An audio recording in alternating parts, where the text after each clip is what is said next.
December 7th, 1941, the date of the worst military disaster in American history. The Japanese attacked Pearl Harbor, and within hours, much of the Pacific Fleet was destroyed, and thousands were dead. Mike Victor reports from Pearl Harbor on the 47th anniversary of a day that will live in infamy. The base of her gun turret protrudes from the waters of Pearl Harbor as if still protecting the battleship Arizona and her crew of more than 1,100 buried within her hull.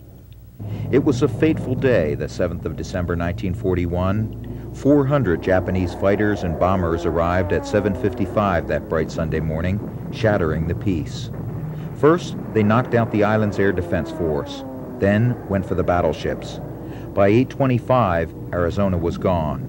Oklahoma lay on her side, entombing 400 men. West Virginia and California sunk. 9 other ships sunk or heavily damaged. The attack killed 3,400 people, 2,400 of them were Americans.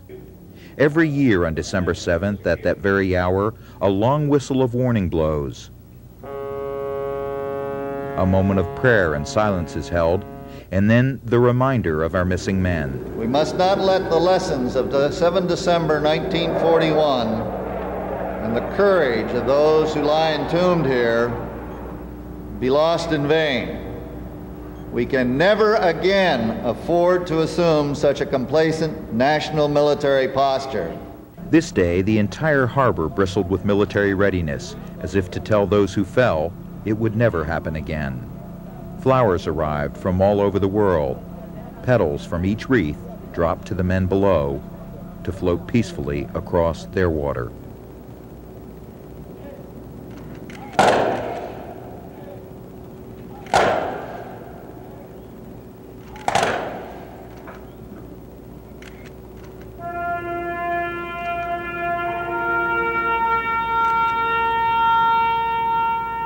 For the survivors, the memories seemed to grow stronger each year. And we could feel the ship was beginning to roll over.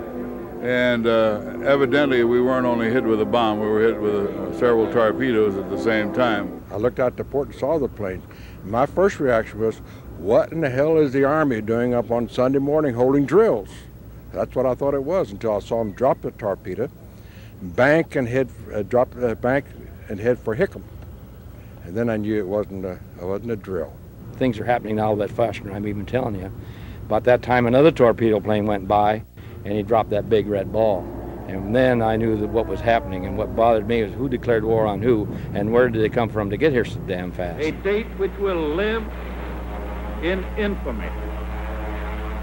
The United States of America was suddenly and deliberately attacked by naval and air forces of the Empire of Japan.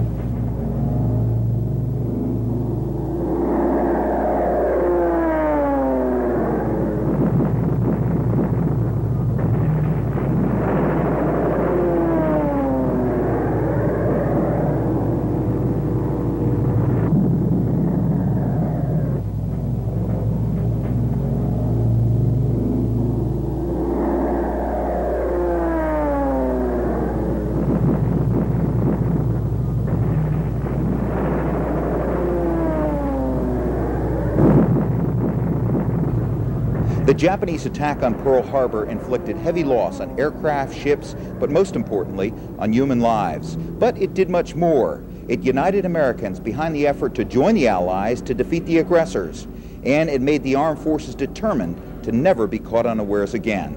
Reporting from atop the USS Arizona in Pearl Harbor, Hawaii, I'm Mike Victor for Veterans Only.